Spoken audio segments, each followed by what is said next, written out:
This man ate only a bowl of porridge for every lunch, because he saved all his money to buy bullets. He trained hard with his gun just to avenge his wife. Yeah, asshole.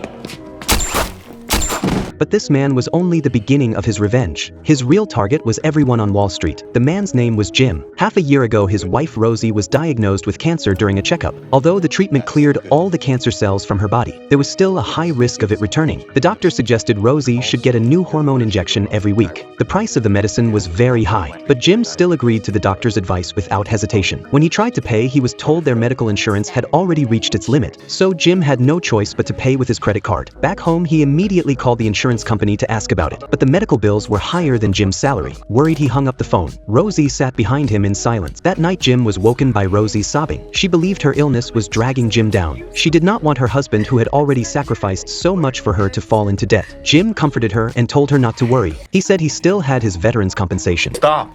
Listen to me.